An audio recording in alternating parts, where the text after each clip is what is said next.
ভারতবর্ষে যত মন্দির রয়েছে তার মধ্যে অন্যতম একটি মন্দির হলো দেবাদিদেব মহাদেবের তারকেশ্বর মন্দির, যেটা পশ্চিমবাংলার হুগলি ডিস্ট্রিক্টে অবস্থিত।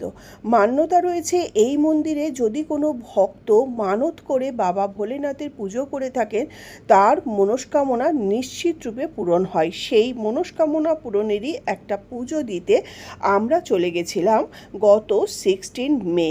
তো সেই পুজোটা কিভাবে দিলাম, কখন গেলাম, সবটাই এক এক করে আপনাদের সঙ্গে শেয়ার করছি। নমস্কার বন্ধুরা, আমি রসিবশী বাঙালিয়ানা সুজাতা, সবাইকে জানাই সুস্বাগতম। গত বছর আমার কর্তামশাই খুব সাংঘাতিকভাবে নিউমোনিয়ায় আক্রান্ত হয়েছিলেন, আর সেই দিনটাও ছিল সোমবার, যেই দিনকে তাকে তড়িঘড়ি করে অ্যাডমিশন করানো হয়েছিল। আমরা তো ভগবানকে স্বয়ং দেখতে পাই না, তো কারোর মাধ্যমেই হয়তো ভগবান আসেন। তো সেই ভক্তি ও মান্যতা নিয়েই আমরা পুজো দিতে চলে গেছিলাম। তবে দীর্ঘ বছর বাদে গেলাম তারকেশ্বর মন্দিরে। গাড়ি কিনে পুজো দিয়ে এসেছিলাম, তারপরে আর হিসেব মতন যাওয়াই হয়নি, কেন 2019-এ শ্বশুরমশাই গত হয়েছেন। তারপর একের পর এক কালো সুচ, তারপরে কোভিড, সমস্ত নিয়ে এই গেলাম 2026-এ। বহু দূর দূরান্ত থেকে প্রচুর ভক্ত সমাগম লেগেই থাকে সারা বছর এই মন্দিরে। তবে বিশেষ করে শ্রাবণ মাস ও চৈত্র মাসে লক্ষাধিকের ওপর কিন্তু ভিড় হয়ে থাকে এই মন্দিরে। আর এই যে এইগুলো দেখছেন, এই ঘটে করে বাবার মাথায় জল অভিষেক করা হয়। সুপ্রভাত বন্ধুরা, আজকে হলো 16ই মে 2026। তো আজকে এখন বাজে 6:55, মানে 7টা বাজতে যাচ্ছে। একটু দেরিই হয়ে গেল, ভাবলাম 6:30-6:30 মধ্যে বেরোবো। তো কোথায় যাচ্ছি সবটাই আপনাদের সঙ্গে শেয়ার করব, সঙ্গে থেকে। আর আমি রেডি হয়ে গেছি, আর ওখানে উনি পাঞ্জাবিটা পরলেই রেডি হয়ে যায়, ছেলেও রেডি হয়ে গেছে। চলো, আমরা বাড়ির থেকে স্নান করেই গেলাম। আগে দুধপুকুরে স্নান করতাম, কিন্তু দুধপুকুরে এখন সংস্কারের কাজ চলছে। 7:30 আমরা বেরোলাম বাড়ির থেকে। ছেলে ঘুমোতে যাবো, 7টা বাজে। এত সকালে যেহেতু ছেলের ওঠার অভ্যাস নেই, তাই সামনে আমিই বসলাম, ছেলে পেছনে ঘুমোতে ঘুমোতে যাক, পরে আবার যদি সামনে বসবে।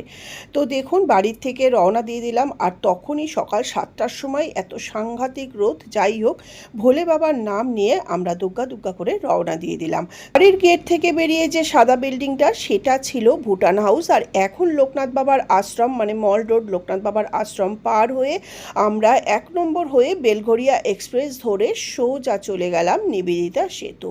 পাশেই রয়েছে বালি ব্রিজ বা বিবেকানন্দ সেতু। তো এই যে নিবেদিতা সেতুতে উঠে গেছি। এরপরে রাস্তা মোটামুটি ফাঁকা ছিল, আর ট্রাকও ছিল অবশ্য সকাল সকাল। তো একটু মেঘ করছিল, আবার রোদও ছিল। তো ওয়েদারটা বেশ ভালোই লাগছিল। আস্তে আস্তে আমরা ঠাকুরের নাম করে চললাম বাবার উদ্দেশ্যে। তো মোটামুটি ঘন্টা দেড়েক মতনই লাগে, রাস্তা ফাঁকাই ছিল। তো আমরা এরপরে মা গঙ্গাকেও একটু প্রণাম দিয়ে নিলাম। এরপরে আমরা চলছি, ছেলে তো পেছনে ঘুমোচ্ছে, কিছু করার নেই।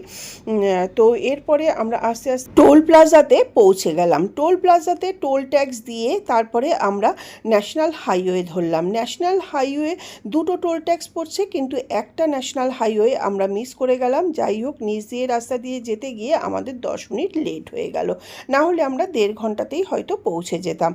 বাবার মন্দিরে যাচ্ছি, অথচ তারকনাথের উদ্দেশ্যে কোনো কথা বলবো না তা তো হয় না। আসলে তারকেশ্বরের শিবলিঙ্গকে স্বয়ম্ভু বলা হয়, কারণ তারকেশ্বরের তারকনাথকে অর্থাৎ বাবাকে কিন্তু কেউ নির্মাণ বা স্থাপন করেননি, স্বয়ং এখানে বাবার দর্শন পাওয়া গেছে। এই শিবলিঙ্গকে সরানোও কিন্তু সম্ভব হয়নি। স্বপ্নাদেশে জানা যায় এই শিবলিঙ্গ গয়া কাশী পর্যন্ত বিস্তৃত, মানে কাশী বিশ্বনাথ মন্দিরের সঙ্গে এর যোগাযোগ লিঙ্ক আছে। এখন যে স্থানটা আমরা তারকেশ্বর বলে জানি, পূর্বে কিন্তু তার নাম তারপুর ছিল। দেখুন, কথা বলতে বলতে আমরা তারকেশ্বর গেট দর্শন করতে পারলাম। এর আর কিছুক্ষণ পরেই আমরা পৌঁছে যাব বাবার ধামে। তারকেশ্বর মন্দিরের কথা শোনেননি এমন লোক হয়তো খুবই কম আছেন। একদা এক শিবভক্ত রাজা বিষ্ণুদাস পশ্চিমবাংলার হুগলি জেলায় বসবাস করতেন। রাজা বিষ্ণুদাস ও তার ভাই রাজা ভারমল্লই 1729 সালে এই মন্দির এখানে প্রতিষ্ঠা করেন।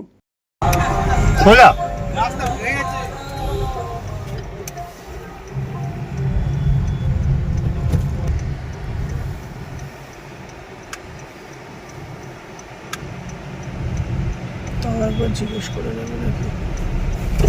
অবশেষে আমরা পৌঁছেই গেলাম। বড় গেট দিয়ে ঢুকতে পারলাম না, কেন কি ওখানে কাজ চলছে, রাস্তা ভাঙা হয়েছে।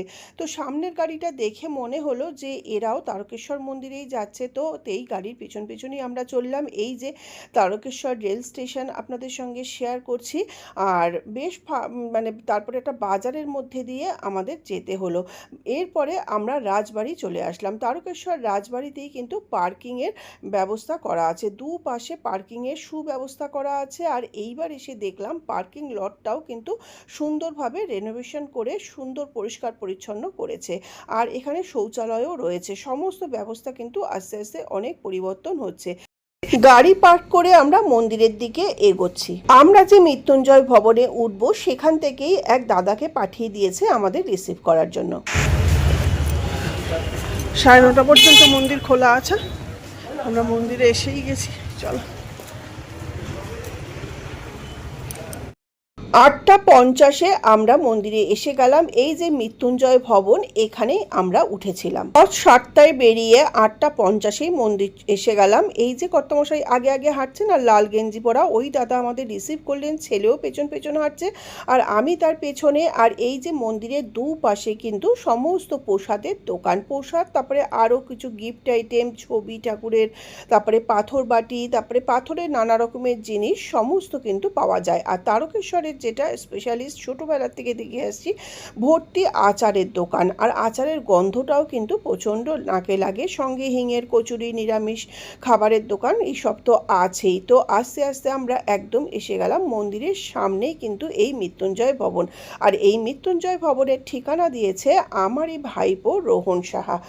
আমরা সাধারণত ছোটোবেলার থেকে সদানন্দ ভবনেই উঠতাম। সদানন্দ ভবনও রয়েছে, তবে আমি যখন গাড়ি নিয়ে পুজো করতে এসেছিলাম তখন অন্য একটা বাড়িতে উঠেছিলাম, সেই বাড়িটার নাম মনে নেই। এইবার উঠলাম মৃত্যুঞ্জয় ভবনে।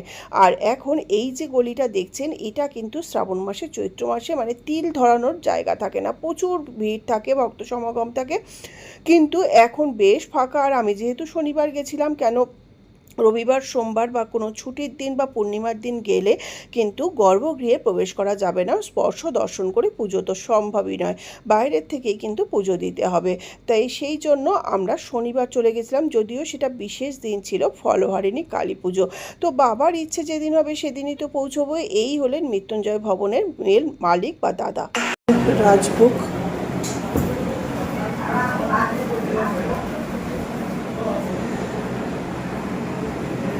ধরো, আমি এটা করে আসি।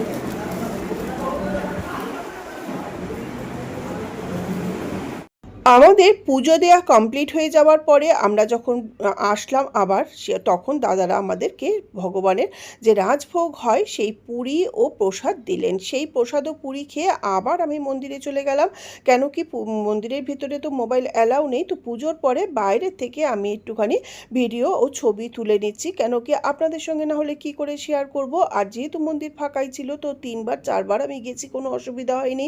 2বার গেছি কালী মন্দিরে পুজো দিতে, আরও একবার বাবার দর্শন করলাম। চলুন, এসে গেছি বাবার ধাম তারকেশ্বরে।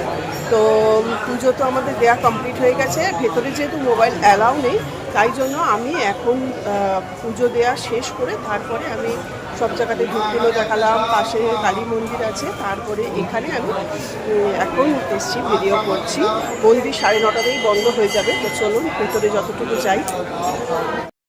সকাল 4:30 মন্দির চত্বর খুলে যায়। 6টা থেকে 9:30 পর্যন্ত গর্ভগৃহে গিয়ে পুজো দেওয়া যায়। 9:30টার পরে মন্দির বন্ধ হয়ে যায়।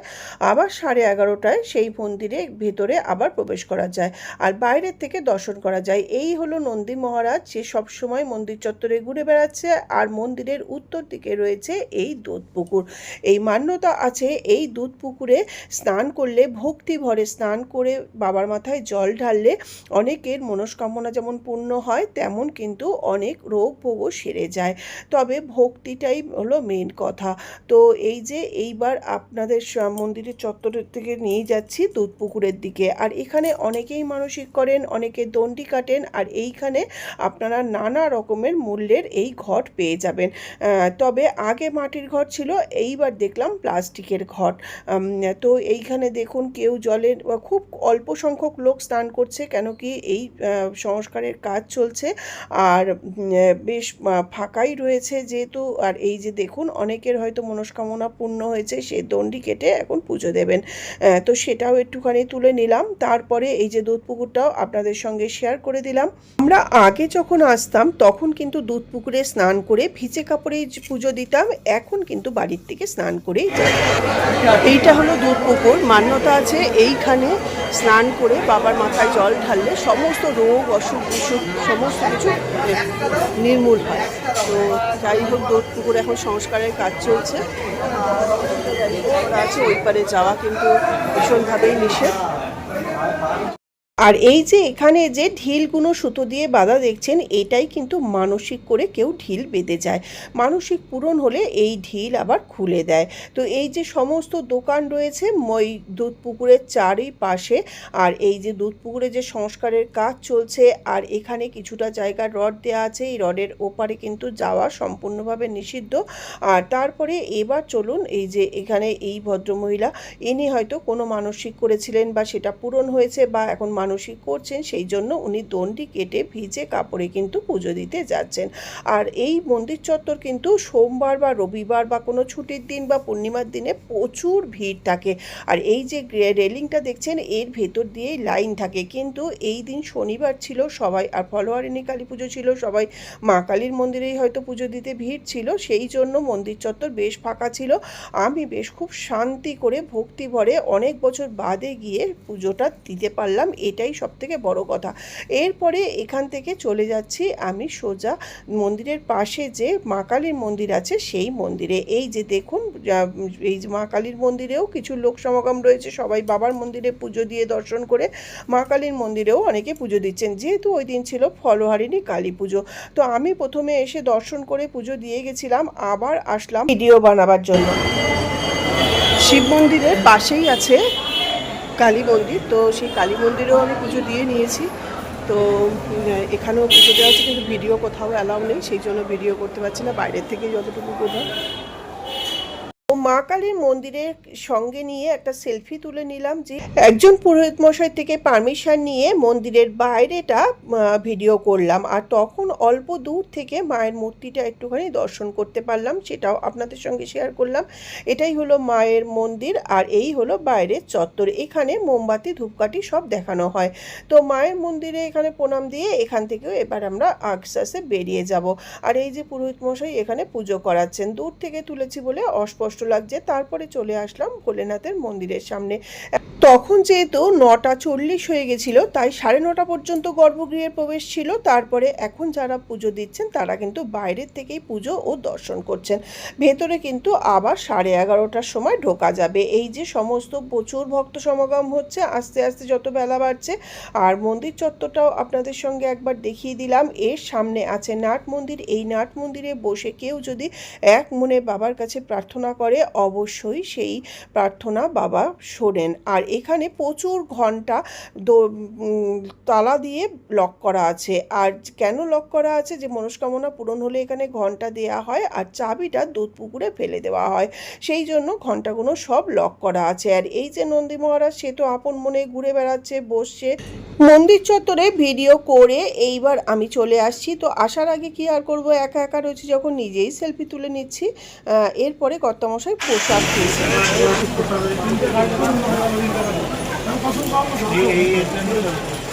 হ্যাঁ, এটাও না।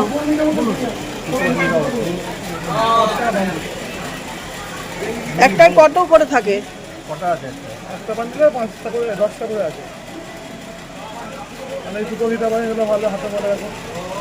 ওইটা নেব না, 510 টাকা। ওইটা নাও আমাদের 3 জনের, আর এই ডোর নাও। আর একটা নাও। কটা আছে? 10টা আছে বুঝলি। ঠিক আছে। 5টা আছে। 5টা আছে, 5টা তো দুটো দিন হবে। এটা দুটো নাও।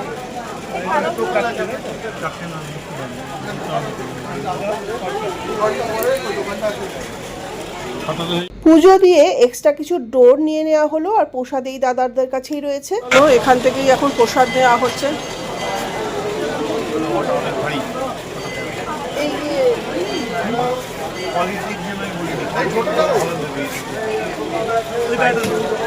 যেটা ভালো হবে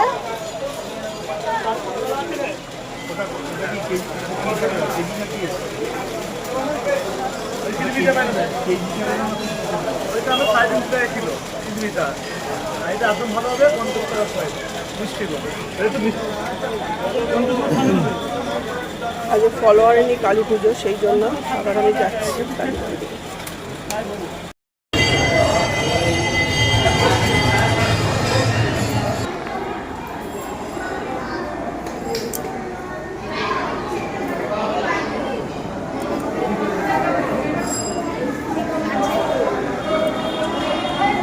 যেহেতু ওই দিন শনিবার ছিল, ভরা অমাবস্যা ছিল আর ফলোহারিণী কালী পুজোও ছিল, তাই মায়ের মন্দিরেও পুজো দিয়ে প্রদীপ মোমবাতি জ্বালিয়ে আরতি করে নিলাম।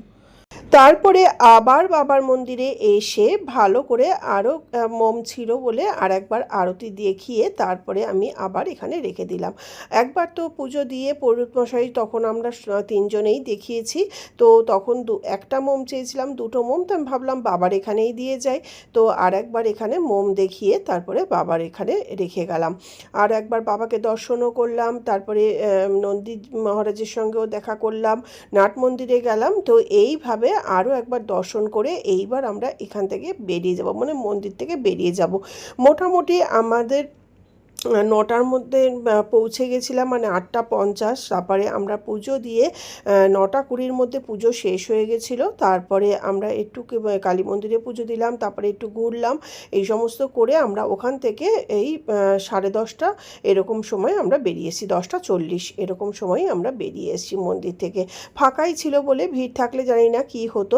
এই যে এখানে নন্দী মহারাজের কাছে আসলাম, তারপরে এখানে যে ঘণ্টাগুলো বাঁধা হয়, এটা মানসিকের ঘণ্টা বাঁধা হয়, আর এই ঘণ্টাগুলো সমস্ত তালা চাবি দিয়ে লক করে এই চাবি কিন্তু দুধপুকুরে ফেলে দেওয়া হয়, মানে বাবার আশীর্বাদ সবসময় অটুট থাকবে সেই মানসিক বাসনা নিয়েই সবাই এখানে তালা দিয়ে রাখে ঘণ্টাগুলোকে।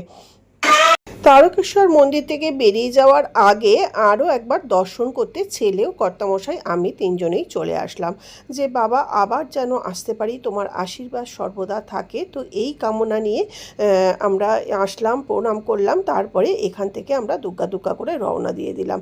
আর তারপরে ছেলেকে বললাম যে ওই যে পুরোহিত মশাই তো ছবি তুলে দিয়েছে, তুই আমাদের তুলে দে। তো এত রোদ গরম রয়েছে না, সেই জন্য বেশিক্ষণ দাঁড়ালামও না, তো আমাদের দুজনার একটা তুলে দিল, তারপরে ও একটা সেলফি তুললো। এরপর মহাদেবের যে ছবিটা আমার বাড়ির নষ্ট হয়ে গেছে, সেইটা জন্য আরেকটা ছবি নেবার ছিল, সেই ছবি দেখছি, কোনোটায় দাগ, কোনোটা ভালো মতন আসেনি, মানে পিকচার ক্লিয়ার নয়। এই সব করতে গিয়ে তারপরে একটা ছবি পেলাম, সেটা নিলাম। এটা পছন্দ হয়েছিল, কিন্তু এটার দাগ কোনোটা বড়, কোনোটা ছোট বেশি, এই সব করতে গিয়ে তো এটা ফ্রেমের মধ্যে ছিল, আমি ফ্রেম ছাড়াই আনলাম, কেন ফ্রেমটা পরে নষ্ট হয়ে যায়। এখানে কি করো, রান্না করো? না না, এইসবই খাচ্ছি। ওই প্রসাদ টসাদ রেডি করে দেওয়া, প্যাকেট করা। গোলাপ ফল পরিষ্কার করা। ভিড় কখন হয় এখানে? ভিড় এই শ্রাবণ মাসে, 14 মাসে, বসে মাসেও সব ভিড় আছে। শ্রাবণ মাসে তো ভেতরে ঢুকতে দেয় না। না না, এখনো ফোন করে আসবেন, রবিবার, সোমবার, পূর্ণিমার দিন, আর সরকারের ছুটি থাকলে ঢুকতে দিচ্ছে না। 1 বছর হলো, 8 বছর চৈত্র মাস থেকে 1 বছর 2 দিন। আমাদের একটু ওই বেরোবার যে ওই কুচা দিয়েই বেরোতে হবে। দিদি আচ্ছা, এই যে আমরা মৃত্যুঞ্জয় ভবনে এসেছি, সেটাও রোহন পাঠিয়েছে। এই দাদারা আমাকে নিয়ে এসে, এই দাদা নিয়ে এসছে একদম পার্কিংয়ের ওখান থেকে। আর ওই দাদা পুজো করালেন তো, আপনি পুজো করালেন তো? আপনার নামটা বলুন। বাবু সোনা, সুরেন্দ্র মাইতি। সুরেন্দ্র মাইতি। আচ্ছা, এখানে পুজো করতে আসলে মোটামুটি, বাবা তুই একটু ভিডিওটা এদিকে সোজা করে কর। আসবে কখন থেকে পুজো শুরু হয়? সকালে কখন বন্ধ থাকে? মন্দির সকাল 6টা থেকে 9:30 অবধি সাবস্ক্রাইব করে। 9:30 থেকে 11টা অবধি পাওয়ার নিত্য সেবা হয়, তখন জল ঢালা বন্ধ থাকে, মন্দির খোলা থাকে।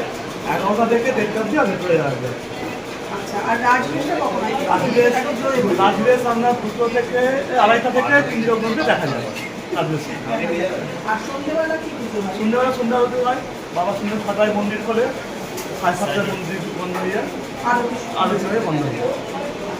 আর বিশেষ কিরকম ভিড়টা কখন হয়? বা এখানে রবিবার সোমবারগুলো এখন বন্ধ আছে ভেতরে যাওয়া, শনিবারগুলো ভেতরে যাওয়া বন্ধ আছে। মঙ্গল থেকে শনিবারের মধ্যে আসতে হবে, সকাল 6টা থেকে 9:30টার মধ্যে আসতে হবে, 11টা থেকে 1:30টার মধ্যে আসতে হবে, তবে ভিতরে যেতে পারবে। বাবার গল্প দিয়ে জল ঢালতে পারবে, গল্প দিয়ে গিয়ে জল দিতে পারে। আর এখানেই আপনাদের সমস্ত সব জল অ্যারেঞ্জমেন্ট হয়ে যাবে, এখানে রুম আছে, পোশাক সব এখানে ব্যবস্থা হয়ে যাবে। ঠাকুর মশাই গেলে বলা হয় পুজো পাঠ করে দেবে, কোনো অসুবিধা নেই। যখন আসবেন ফোন নাম্বার আছে, ফোন করে আসবেন, আগের দিন যেতে। ফোন নাম্বার হচ্ছে 7585866299, তারকনাথচুরির মোড়ক। এই নাম্বার ফোন করে আসবেন আগের দিন, ঠিক আছে? তাহলেই একদম ভালোভাবে পুজো পাঠ হবে। আচ্ছা, দোকান থেকে অ্যারেঞ্জমেন্ট করে দোকানে এসে সব পয়সা দিয়ে আশা করি বন্ধুরা মোবাইল নাম্বারও পেয়ে গেছেন, আর একদিন আগে ফোন করলেই হবে। তবে ভিড় বা অকেশন থাকলে তখন 2-3 দিন আগে ফোন করে রুম বুক করে নেবেন। আর এই যে রুমটা দেখাচ্ছি এটা 150 টাকার। এছাড়া কমোড সমেত এসি রুমও আছে 250, 300, 350। আর ইনি হলেন তারকনাথ মোদক। এই যে কার্ড দিয়ে দিল। হ্যাঁ, খুব ভালো লাগলো। মানে আমরা তো বাবা ডাকলে আসবো, লোক কেউ আসতে চাইলে তাদেরকেও পাঠাবো। ধন্যবাদ দিয়ে দেবেন। হ্যাঁ, মৃত্যুঞ্জয় ভবন, তারকনাথ মোদক আমার নাম। আচ্ছা, হ্যাঁ, ঠিক আছে। ওকে, ধন্যবাদ। চলো, পুজো দেওয়া হয়ে গেল, এবার বেরিয়ে যাচ্ছি। এই যে প্রসাদ। যাই হোক, আসার আগে দাদার সঙ্গে একটা ছবি মানে সেলফি তুলে নিলাম। ওরা আগে হাঁটা দিয়েছে। ছোটবেলা থেকে তারকেশ্বর মন্দিরে যতবার এসছি বা বড় হয়েও এই যে আচার, এটার কিন্তু কোনো পরিবর্তন নেই। নানা রকমের ঠাকুরের মূর্তি, ছবি সমস্ত তো আছে, এছাড়া পাথরের জিনিস সমস্ত আছে, তার সঙ্গে কিন্তু আছে এই রকম আচার, নানা রকমের আচার। মানে সারা রাস্তায় হেঁটে গেলে আচারের গন্ধ একদম ম করে। আর এইবার চলে এসি রাজবাড়ি, যেখানে পার্কিং লট। এখানে লক্ষ্মীনারায়ণ মন্দির আছে, এখানেও নাকি প্রসাদের ব্যবস্থা আছে, মানে বন্দোবস্ত দুপুরের। তো যাই হোক, এই যে আমার ছেলে আর কর্তামশাই আগে আগে হেঁটে যাচ্ছেন, আর তারপরে ওরা ভুল করে একদিকে রেখেছে, দুদিকে পার্কিং লট, একদিকে এই যে বাঁ দিকে চলে গেছে। আমি বললাম, না রেখেছো তো ডান দিকে, এইটুকু সময়ের মধ্যে ভুলে গেলে। তারপরে এই দিকে না, তো আমাদের তো ওই দিকে রেখেছি। হ্যালো, আমরা গাড়ি তো ওই দিকে রেখেছি। একদিকে গাড়ি রেখে অন্যদিকে যাচ্ছে।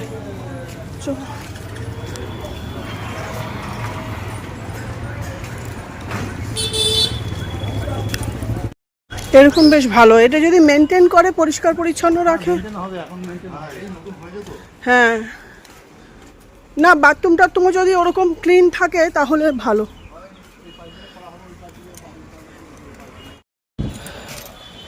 এইটা হলো তারকেশ্বর রাজবাড়ি, এইখানেই পার্কিং লট। এরকম দুটো আছে, এই পাশে একটা আছে আর ওই পাশে একটা আছে। যারা গাড়ি নিয়ে আসবেন তারা গাড়িতে রাখতে পারবেন, প্রচণ্ড রোদ, মুখ দেখে বুঝতেই পারছেন।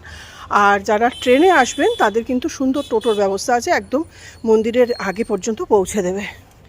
তো চলুন, আমাদের তো পুজো সুন্দরভাবে দেয়া কমপ্লিট হলো। এই দাদা একদম ভেতরে গর্ভগৃহে নিয়ে গিয়ে সুন্দর করে মানে স্পর্শ দর্শন করে জয় বাবা তারকনাথ ভালোভাবে পুজো করিয়ে, কালী মন্দিরে আজকে ফলহারিণী কালী পুজোর দিন পুজো দিয়ে খুব ভালো লাগলো। আজ ফাঁকা, কালকে মন্দির বন্ধ। কালকে ভেতরে ঢোকা যাবে না, বাইরে থেকে করতে হবে। ও বুঝেছিস, পুরো বন্ধ না। রবিবার সোমবার ভেতরে যাওয়া যায় না, আর পূর্ণিমার দিন আর সরকারি ছুটির দিনগুলোয় ভেতরে যাওয়া যায় না। কোনো সময় না, কোনো মাসেই না, কোনো মাসেই না, কোনো মাসেই রবিবার সোমবার ভেতরে হবে না, বাইরের থেকেই দর্শন। তাহলে কেউ জল ঢালতে চাইলে ওই চোঙা সিস্টেম থাকবে, চোঙায় জল ঢালতে হবে। ও বাইরের থেকে চোঙা সিস্টেমে ওখানে জল ঢালতে হবে। এছাড়া শনিবার থেকে শুক্রবার পর্যন্ত। তার মধ্যে সরকারি ছুটি থাকলে সেদিনও বন্ধ। ও সরকারি ছুটি থাকলেও কিন্তু হবে না, বাইরের থেকেই দর্শন করতে হবে আর চোঙা দিয়ে জল ঢালতে হবে। আর শ্রাবণ মাসেও ভেতরে যাওয়া অ্যালাউ নেই, যে কোনো দিনই না, না পুরো শ্রাবণ মাসটাই অ্যালাউ নেই।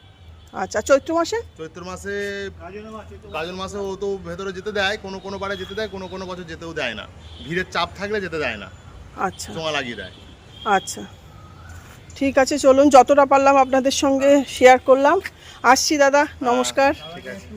হ্যাঁ, আশা করি বন্ধুদের যতটুকু পারলাম তারকেশ্বর মন্দির সম্বন্ধে, কখন পুজো হয়, কটার থেকে কটায় মন্দিরের ভেতরে প্রবেশ করা যায়, কিভাবে পুজো দেয়া হয়, গর্ভগৃহে কখন ঢোকা যায়, কোন কোন দিন ঢোকা যায় না, সবটাই আশা করি আপনাদের সঙ্গে পরিষ্কার শেয়ার করতে পারলাম। জয় বাবা ভোলেনাথ বা তারকনাথের নাম করে এবার আমরা চলে আসছি বাড়ির উদ্দেশ্যে। না, বাড়িতে আসিনি, আমরা চলে এসেছিলাম একটা খুব সুন্দর জায়গায়, একটা হেরিটেজ রেস্টুরেন্ট বানানো হয়েছে, সেটাই তো সেটা কোথায় সেটা আপনাদের পরের ভিডিওতে অবশ্যই আসবে। একসঙ্গে ভিডিওটা দিলে অনেকটা বড় হয়ে যাচ্ছে, সেই জন্য আমি নেক্সট ভিডিওতে শেয়ার করব যে কোথায় গেছিলাম, কোথায় লাঞ্চ করেছিলাম। তারকেশ্বর মন্দিরের পুজো তো আমার হলো, কিন্তু এই মন্দিরটা কিভাবে প্রতিষ্ঠা হয়েছিল সেইটা একটুখানি আপনাদের সঙ্গে শেয়ার করছি।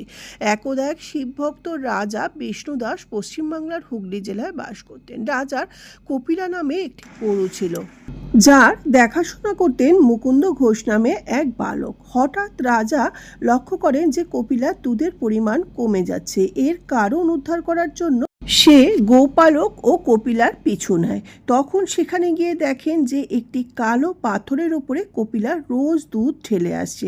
এরপরেই রাতে রাজা স্বপ্নাদেশ পান যে এইখানে বাবার মন্দির স্থাপনের জন্য, কিন্তু তার ভাই রাজা ভারমাল্য এখানে মন্দির তৈরি না করে ওনার একটু দূরে মন্দির প্রতিষ্ঠা করার জন্য চেষ্টা করেছেন, কিন্তু এই পাথর কোনো মতেই কিন্তু সরানো যায়নি। অবশেষে 1729 সালে এই স্থানেই বাবার মন্দির তৈরি হয়। কথিত আছে যে এই মন্দিরের শিকড় নাকি গয়া কাশী পর্যন্ত, মানে কাশী বিশ্বনাথ পর্যন্ত বিস্তৃত আছে, সেই জন্য এইটা জ্যোতির্লিঙ্গের সমান বলা হয় এই বাবা তারকনাথ ধামকে। তো এই ছিল এই তারকনাথ ধামের কথা। আর এই যে আমার কর্তামশাইকে এখন গাড়ি ড্রাইভ করতে দেখছেন, একটা সময় ছিল যখন প্রত্যেক বছর শ্রাবণ মাসে ও চৈত্র মাসে আমার কর্তামশাই কিন্তু বাঘ কাঁধে করে বাবার মাথায় জল ঢালতে আসতেন। ইভেন কি আমার দুই দাদা, খুড়তুতো দিদি সবাই কিন্তু এর সঙ্গে এসছেন বাবার মাথায় জল ঢালতে। শ্রাবণ মাসে ও চৈত্র মাসে আগের দিন অভিষেক করে তারপরে শেওড়াফুলি ঘাট থেকে বাঁকে করে জল নিয়ে পরের দিন ভোরবেলা পুজো দিয়ে তার আগে ডাকাত কালীবাড়ি, কাশী বিশ্বনাথ ও শ্রী লোকনাথে জল উৎসর্গ করে তবেই কিন্তু আসতেন এই তারকেশ্বর ধামে জল ঢালার জন্য। আর এখন রাস্তা তো অপূর্ব সুন্দর হয়ে গেছে। যখন ওনারা হেঁটে আসতেন তখন কিন্তু রাস্তা খুব বাজে ছিল, পায়ে মানে প্রচণ্ড লাগতো, তবু বাবার ভক্তিতে পৌঁছেই যেত প্রত্যেক বছর।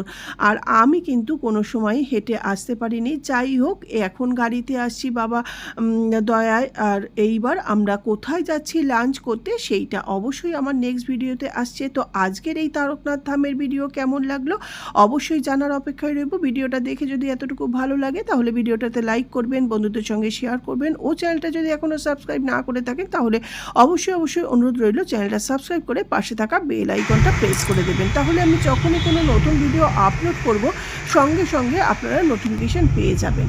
আর রাস্তায় যেতে যেতে আকাশটাও যেমন অপূর্ব সুন্দর, আর দুপাশে এরকম রাধা চূড়া ফুটে রয়েছে, কি যে সুন্দর লাগছে দেখতে।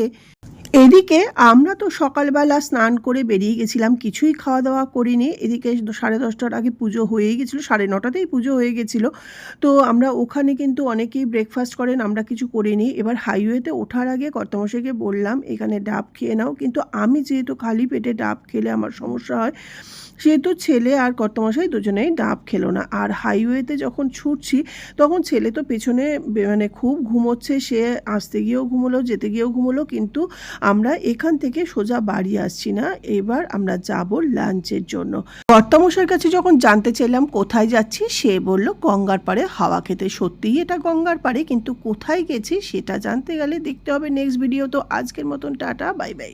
এখানে গেছিলাম তার কয়েকটা ছবি দিলাম, আপনারা কি কিছু গেস করতে পারছেন? আবার আসবো অন্য কোনো ভিডিও নিয়ে অন্যভাবে। আমি রসে বসে বাঙালিয়ানা সুজাতা। নমস্কার, ধন্যবাদ।